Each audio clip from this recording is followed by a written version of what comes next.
Good morning students. आज हम lesson number 4 पढ़ेंगे। लेसन नंबर 4 है अभिप्रेरणा, यानी किसी भी कर्मचारी को या अधिकारी को जब तक अच्छे तरह से प्रेरित नहीं किया जाए काम करने के लिए, तो वो अपनी पूरी कार्य क्षमता का उपयोग नहीं करता।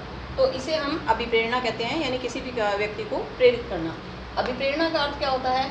एक तो प्रबंध का ये महत्वपूर्ण कार्य है। किसी भी प्रबंधक को जब तक वो अपने कर्मचारियों को प्रेरित नहीं करे अच्छा काम करने के लिए, तब तक कर्मचारी अपनी पूरी क्षमता का उपयोग नहीं करते। इसलिए ये प्रबंध का महत्वपूर्ण कार्य है।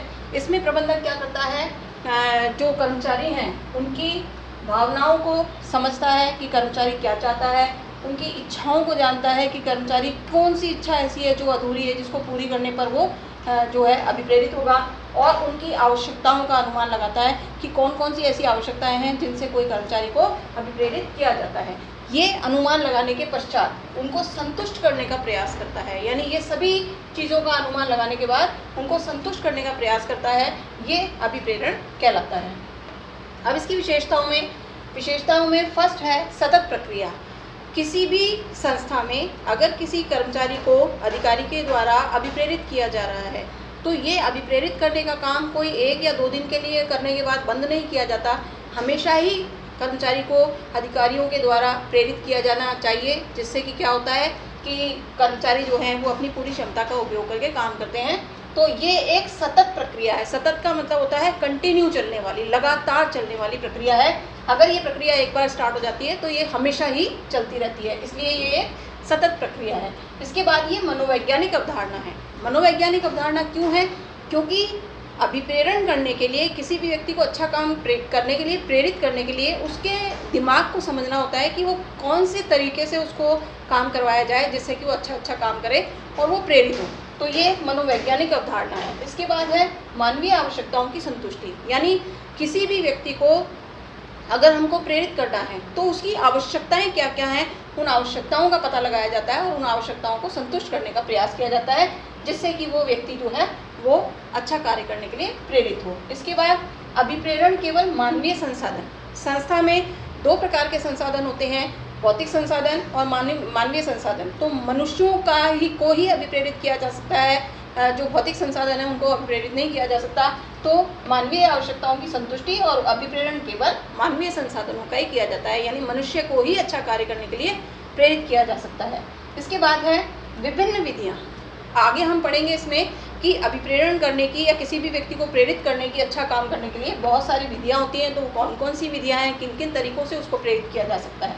इसके बाद है कारण नहीं परिणाम, यानी अभिप्रेरण जो है वो कारण नहीं है कि किसी भी चीज़ के लिए हम किसी व्यक्ति को जो है वो अच्छा काम करने के लिए प्रेरित कर रहे हैं, बल्कि उसको प्रेरित करने के पीछे हमारा एक उद्देश्य होता है कि वो बढ़िया काम करेगा तो हमको उससे क्या मिलेगा, परिणाम मिलेगा। तो ये कारण नहीं है अपितु परिणाम है। इसके बाद है जब एक व्यक्ति अपनी अच्छे से अभिप्रेरित होकर के या अच्छे से प्रेरित होकर के, मोटिवेट होकर के और कोई कार्य करता है, तो वो अपनी कार्य क्षमता का पूरा उपयोग करता है। धीरे धीरे उसकी काम करने की जो क्षमता होती है उसमें वृद्धि हो जाती है। इसके बाद है मनोबल से भिन्न। मनोबल का मतलब होता है कॉन्फिडेंस। कॉन्फिडेंस अपनी जगह होता है, लेकिन काम करने की इच्छा अपनी जगह होती है। तो इसको अभिप्रेरण को हम जो है कॉन्फिडेंस या मनोबल नहीं कह सकते, ये मनोबल से अलग है। यानी इसमें व्यक्ति को अभिप्रेरित किया जा रहा है किसी भी काम को करने के लिए। इसके बाद है संपूर्ण व्यक्ति। अब हम ये कहें कि अभिप्रेरणा से व्यक्ति का केवल एक भाग, हाथ ही अभिप्रेरित हो रहा है या दिमाग ही अभिप्रेरित हो रहा है, ऐसा नहीं है। उसका पूरा का पूरा जो व्यक्तित्व है, संपूर्ण व्यक्ति जो है ना, वो अभिप्रेरित होता है। इसके बाद है सफलता का कारण। अगर कोई संस्था अपनी सफलता करना चाहती है, यानी संस्था को सफलता की ओर ले जाना चाहती है, तो उसे अपने कर्मचारियों को समय समय पर अभिप्रेरित करते रहना चाहिए। इसके बाद हम देखेंगे इसका महत्व क्या है। किसी भी संस्था के लिए कर्मचारियों को जो अभिप्रेरित किया जा रहा है, उस अभिप्रेरित किए जाने का महत्व क्या है। तो नंबर 1, लक्ष्यों की प्राप्ति। अगर संस्था में सारे ही कर्मचारी अच्छे से अभिप्रेरित होकर के काम करते हैं, तो संस्था ने जो लक्ष्य निर्धारित किया है उसको प्राप्त करना संस्था के लिए आसान हो जाता है। फिर ये होता है संतुष्टि में अभिवृद्धि।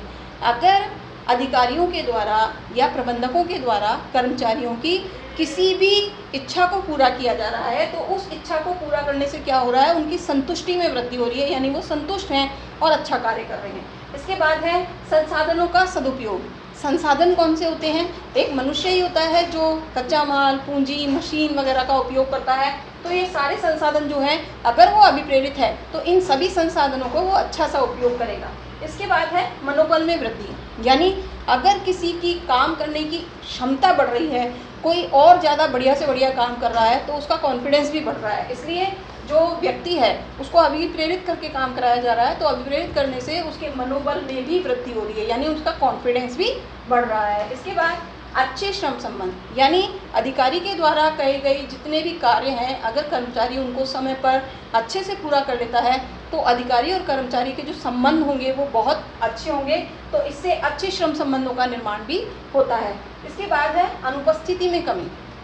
हम ये अच्छे से जानते हैं कि जब अधिकारियों और कर्मचारियों के बीच में अच्छी आपस में समझ नहीं होती या वो उसको काम को बोझ समझता है, तो ऐसी स्थिति में क्या होता है, वो बार बार एब्सेंट होता है, अरे आज नहीं जाना है।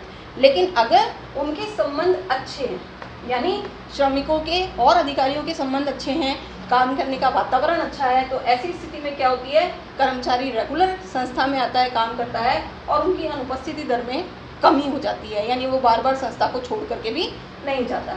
फिर प्रबंधकीय कार्यों का आधार, प्रबंधक क्योंकि स्वयं कार्य नहीं करते, वो अपने कर्मचारियों से कार्य करवाते हैं, इसलिए जो अभिप्रेरण है ये प्रबंधकों की कार्य करने का आधार है। यानी अगर वो समय समय पर अपने कर्मचारियों को प्रेरित नहीं करेंगे तो जो उनको काम चाहिए वो कर्मचारी उतना काम करके नहीं देंगे। इसके बाद है परिवर्तनों में सुविधा। समय समय पर संस्था में जो टेक्नोलॉजी होती है, मशीनें होती हैं, वो पुरानी होती रहती हैं और नई नई टेक्नोलॉजी मार्केट में आती रहती है, तो संस्था में वो मशीनें नई नई आती रहती हैं। नई टेक्नोलॉजी के आने का ज़्यादातर वर्कर जो होते हैं, कर्मचारी जो होते हैं, वो विरोध करते हैं। कारण ये होता है कि उनको लगता है कि अगर हमको ये चीज़ें चलानी नहीं आई तो हमको हटा दिया जाएगा। इसलिए परिवर्तनों में भी सुविधा इससे होती है कि हम समय समय पर अगर अधिकारी कर्मचारी को मोटिवेट करता रहता है, अभिप्रेरित करता रहता है, तो उससे क्या होता है कि जो चेंजेस करना चाहता है अधिकारी वो आसानी से कर सकता है। इसके बाद है समूह भावना का विकास, यानी संस्था में एक जगह पर बहुत सारे जो कर्मचारी होते हैं वो एक साथ मिलकर काम कर रहे होते हैं, तो उनका एक दूसरे का सहयोग करने से वहाँ पर समूह भावना का भी विकास होता है, क्योंकि प्रबंधक जो है वो सभी के सहयोग से कार्य करवाता है। फिर ख्याति में वृद्धि, अगर कंपनी अच्छा कार्य कर रही है, अच्छा उत्पादन कर रही है, सारा कार्य जो है वो अच्छे से चल रहा है, लक्ष्यों की प्राप्ति कर रही है, तो नेचुरल है उसकी गुडविल भी बढ़ेगी संस्था की। लास्ट है आपके प्रबंध की कुंजी, यानी प्रबंधक क्योंकि स्वयं कार्य नहीं करते, वो अपने नीचे कार्य करने वाले कर्मचारियों से कार्य करवाते हैं। इसलिए जब तक प्रबंधक अपने काम करने वाले कर्मचारियों को समय समय पर अभिप्रेरित नहीं करेंगे तो वो जितना काम चाहते हैं उतना काम कर्मचारी करके नहीं देगा। इसलिए जो अभिप्रेरण है वो प्रबंध की कुंजी माना गया है। ये हमारा टॉपिक जो है वो आज समाप्त हो गया है। इसका अगला टॉपिक हम कल पढ़ेंगे।